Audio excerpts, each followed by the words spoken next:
Hey, everybody, welcome back to Vital Vessels. You know me, bringing in these amazing donors and recipients to talk about the journey of organ donation. And I'm here with Michael, who received a kidney about 6 years ago, right? And we get to talk about his journey in that process of organ donation. So you get to see both sides of the process. Organ donors, organ recipients. Organ donation saves lives, and we are sitting with a man right here that life was saved by organ donation. So welcome to Vital Vessels. Thank I'm you. so glad you're here. When did you get sick? When did your kidney start to fail? Tell us that story. Sure, great question. Before I knew it, I have a genetic disorder that was passed down that my great uncle died from. Fortunately, medical science has come a long ways. Right. So I have a condition called IgA nephropathy, or IgAN. IgAN. Cool. It's weird. I don't even like it. But the body produces a certain amount of proteins that the kidneys can't actually break down. Right. So the body's not supposed to generate those proteins, but because they do, the nephrologist suggested to me an analogy. It's like those filters on a, a radiator. Oh, okay. It's kind of weaved. And the filtering in the kidney is similar, but every time one of those proteins passes through, it crushes the opening to filter. So it degrades the kidneys down and down. I went in for a routine annual checkup. They found blood in my urine. Didn't think twice. Right. They sent me up to the main hospital, took some more tests, and they said that I had this condition, IgAN. And they said you had a 50-50 chance of kidney failure in the next 10 years. Oh, wow. I said, that's great. Thank you. Have a nice day. Really? Yeah. I went about my life, lived my life. And a little bit sooner than that, I was in Vegas, just going to all the buffets and all the shows, just having a great time on a company trip. And at one point, I couldn't form a legible sentence. I was holding the walls to walk as if I was drunk or on some kind of bad medication. And it scared me. It really scared. I had no idea what was going on. I had no idea what was going on, but I knew I had to go see a doctor. So as soon as we got back from Vegas, this is probably 5 years after the diagnosis. Okay. So the last thing I'm thinking is it's my kidneys. Right. I walk into the emergency room, late 30s, no, mid 50s, and I said, I've got a problem. I can't talk right. We've had difficulties talking to her, and I'm having troubles with my equilibrium. I can't stand upright. She says, well, please sit down. And she brought over a cuff and took my blood pressure. Right. And she looked at me kind of funny. And she says, are you hypertensive? And I says, yeah. She got a second blood cuff monitor, put that on. Gave me a funny look. Took it off. And then reeled this machine all the way over and put it back on my arm again for the third time to take my blood pressure. And I guess the normal blood pressure is 120 over 80. Yep. Mine was 250 over 180. Wow. And she says, so she walks me back to this room in the emergency room, puts me in my own room, and in no time at all, it was flooded with nurses, 5 or 6 nurses. No kidding. And I was taking a call from a client, flat on my back. Yes, absolutely, I'll be there Monday. Don't worry, I'll take care of it. And the nurse reaches down, takes my phone, and closes the phone, sets it off to the side, and tells me what I've just shared, that my blood pressure is so high they're afraid I'm going to stroke out. Right then and there. Right then and there. Wow. So they started me on an IV, put me in an MRI to check all my blood vessels throughout my body to make sure I hadn't stroked or wasn't having a seizure. Yeah. Or potential blood clot. And that was semi-traumatic. I'm sure. I spent 4 days in the ICU on intravenous medication, IV, to bring down my blood pressure. Wow. And then when I was discharged from the hospital, this would have been around 2013, they diagnosed me with renal failure. Oh. So back to the nephrologist I went, and he says, yeah, it's time. It's time. Yeah, you're below 15%. Yeah. That's bad. Yep. I said, so we're gonna start you on dialysis, and we're gonna get you on the donor list. Oh, so they were going to do dialysis and the donor list at the same time. Yes. Absolutely. Yes, I was so far down the scale, and once you're under 19%, you can go on the donor list. Really? Yes, it's typically a 2 to 3 year wait. Okay. So we're on the donor list at 15% functionality. Started dialysis at 9 or 7% functionality. They put a PICC line that attaches to your heart, and a cable kind of comes down here where they plug in, and they basically recycle your blood for 3 to 4 hours at a time, 3 days a week. I was going to say, if you're not familiar with dialysis, it's 3 to 4 times every week for 3 to 4 hours every time. So it's a blood transfusion. You're there every other day getting your blood cleaned out for 3 to 4 hours. So it takes over your life. So getting a new kidney is a miraculous thing to give you your life back after being on dialysis. So you head into dialysis and you're on that every other day. I am. It's getting tedious. It's becoming a burden. Yeah. Even though I obviously need this, it's life-saving. Right. There's 2 different kinds of dialysis. Oh, I didn't know that. There's 2. I can't remember. Hemo is one, and there's another one. Basically, there's one where they draw your blood. Okay. And there's one where they give you a hernia patch in your belly button and seal up the cavity within your abdominal area.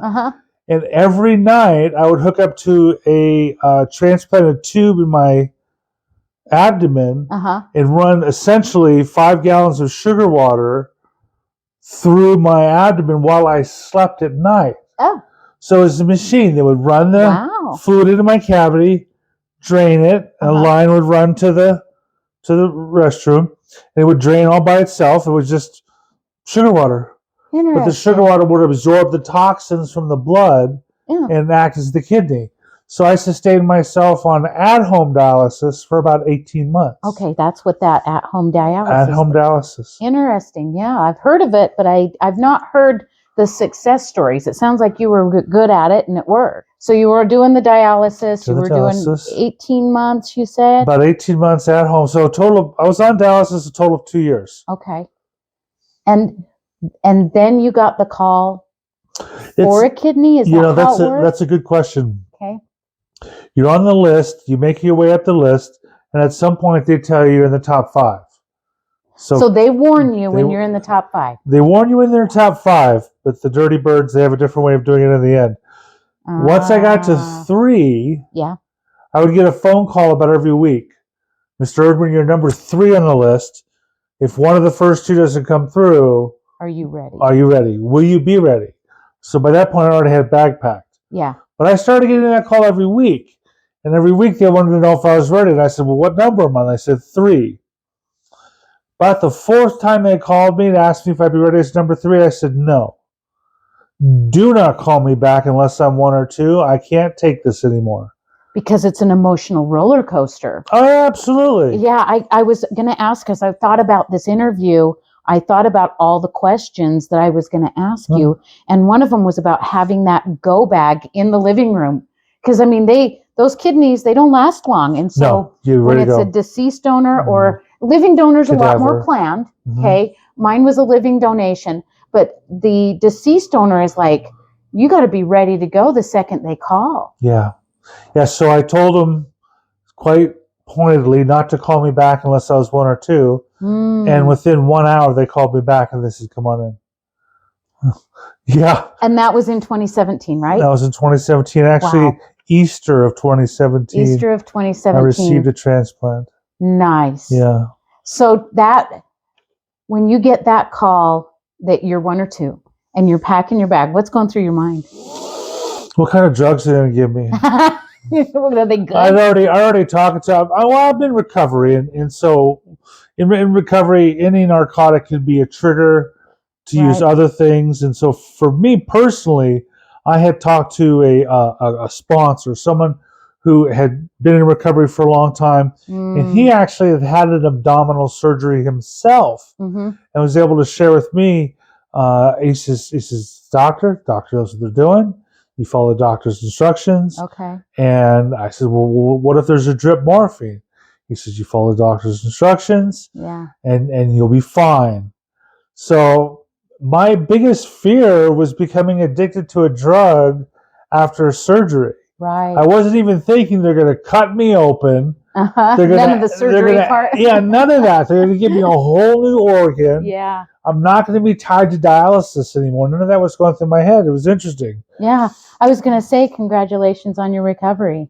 Thank you. You know, there's slim numbers in that arena of recovery from addiction. Fortunately, I had a few years behind me. It wasn't. It was never temptation. Wonderful. Yeah. So you got this fear. Okay, what are they going to give me? What's this going to look like? Yeah. And tell me about getting to the hospital and all of that process that you went through. Sure. For me, I was elated. I really was. I was relieved. Relieved I wasn't number 3 anymore. Elated this was actually going to happen. And I just zipped on down to the hospital, just walked in like I own the place. I'm here for my kidney. And sign me up. They did. Yeah, they really did. They were really nice. IHC in Murray at 5300. Okay, that's where I had I think mine. it's a phenomenal hospital.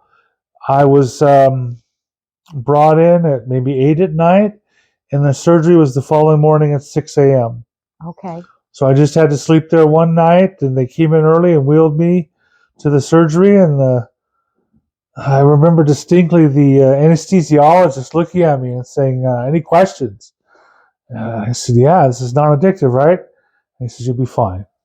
You'll be fine. You'll be fine. And he had this look in his eye of confidence and kindness. Yeah. Because I wasn't comprehending the fact it was a 6-hour surgery. Yeah.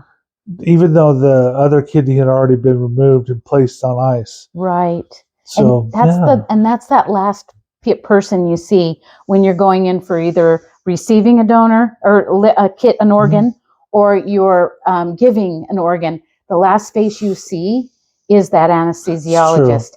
And I remember him looking at me, and he said, "Do you have any questions?" And I said, "Just take good care of me."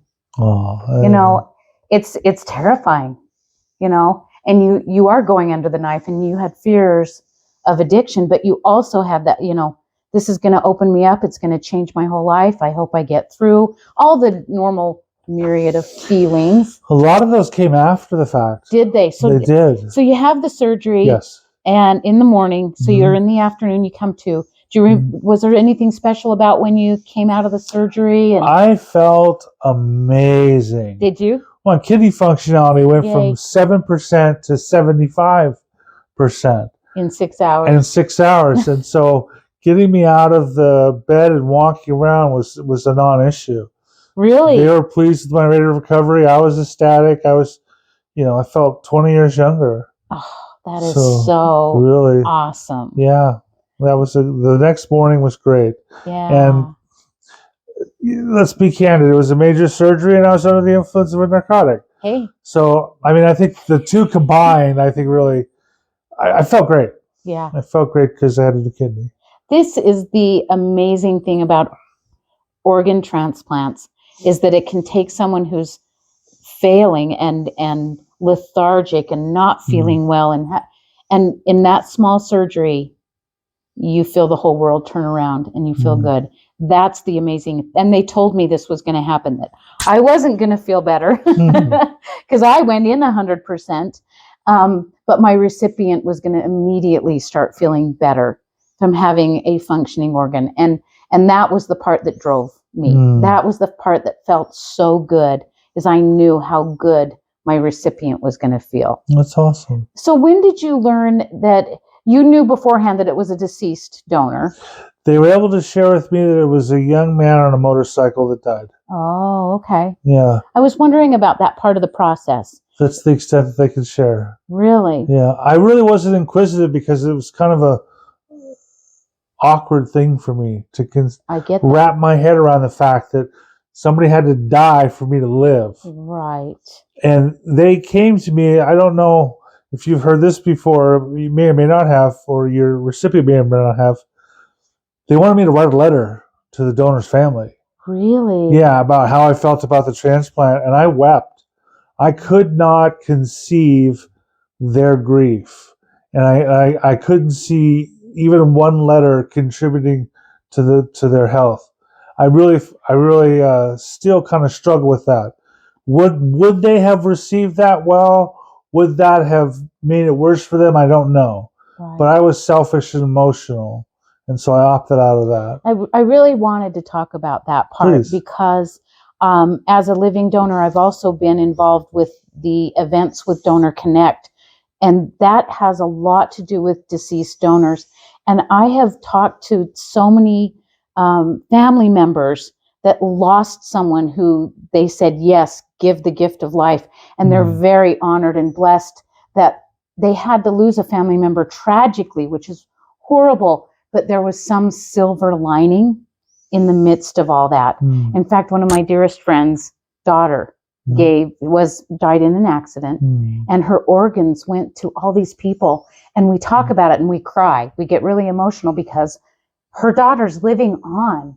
And that's what, if there's anything I can say to you, that they've probably got that silver lining inside, that even though this tragedy happened, they saved a life, yours.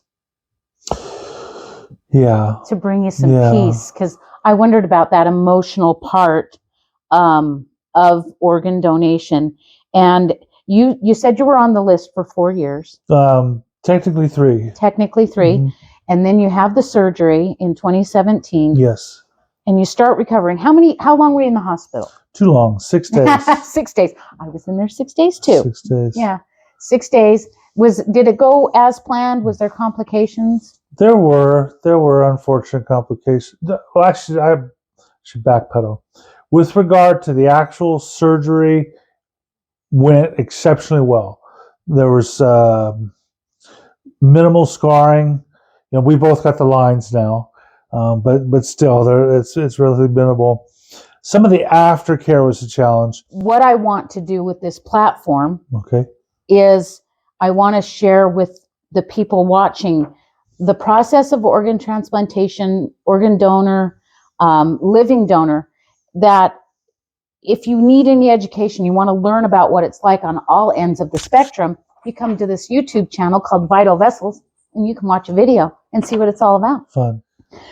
So you mentioned something earlier called a donor chain. Yes. What was that? Tell me about it. Well, I learned that through being on the list itself. If I couldn't find a match, and my mom was too old, and my brother actually wasn't a match, and close friends weren't a match, but they said the transplant team said if I can get anybody to donate a kidney, it'll go to the person that's in most need of it. And then the next kidney that comes along, I would be rated higher on the list because I brought a kidney ahead of time. Okay. That's called donor chain? Something to that effect. I hope I have it right. Now, I heard about it because they don't do it with livers. I thought it was called peer-to-peer. Does that sound familiar? It doesn't, but it's been quite a few years, and they changed names and stuff. Yes. So donor chain, peer-to-peer, all cool names like that. But in the kidney world, if you have a family member, a friend, and they are willing to donate their kidney, it can push this recipient up, their loved one, up on the list to get one sooner. Well, almost immediately. Yeah. Once you find a match, a living donor is always preferred, as you probably already learned, because the viability of the organ is much higher in a living donor transplant. So that was where we started for the first year. And it took the turns that it took. And the longevity of a cadaver or deceased donor is 8 to 10 years. How has this changed your perspective on life? I talk a lot about feelings and how organ transplantation affects the aftermath. Sure. What's your life like now? How's it changed you? It's really interesting you asked that, because ironically, I went through a grieving process. When I realized that the viability of the kidney is only spanned a certain amount of time, and the viability of dialysis for treatment only spans a certain amount of time. Right. So I really had to come to terms with my own mortality. I'm 56 now, and I used to think I'd be happy if I made it to 80. Statistically, I'd be lucky to make it to 70. So is there a lot of optimism in that statement? Not so much. I know. But that was a real challenge for me, is coming to terms with the fact that even though I was off dialysis, even though I had this kidney that allowed me to go anywhere, do anything, feel great about it, I still struggle with the reduced lifespan. So now it's a new lease on life. And although we sense our mortality, we feel our mortality more, it also gives you that opportunity to do something about it. And if you're feeling, how can I be of service? You're feeling that feeling, organ donation might be okay for you. It might be right. Watch a few videos and see. If you could give someone watching this story today advice, whether if they're on the transplant list, Okay. what advice would you give someone that's on the transplant list? Hindsight being 2020, there are a tremendous amount of blogs through the American Kidney Association, through Reddit, through anywhere else, where you can have conversations like this and ask questions like this, as well as Vital Vessels, obviously, has become a tremendous resource. But there are a lot of resources out there in addition to the American Kidney Association. So I would say look for those resources to understand where you're on the process, communicate with friends and family where you're on the process, and God bless you. So if you were to talk to someone that was considering living organ donation, what would you tell them? There's no greater gift. There's no, that I'm aware of or can think of, no greater sacrifice. I am so grateful to have you come on Vital Vessels. Thank you for reaching out to me and making the time to come sit with us. Thank you for watching Michael and I's interview about organ donation and transplant services. I hope that you learned something. If you learned something, or if you didn't, just click on that little button that says follow and look for Vital Vessels. I'm all over the place, hopefully. And put your comments in this comment section. I'd love to know what you thought about this video. And thank you for coming and watching. And thank you again, Michael, for being. Thank you. I appreciate it so much. All right, dear.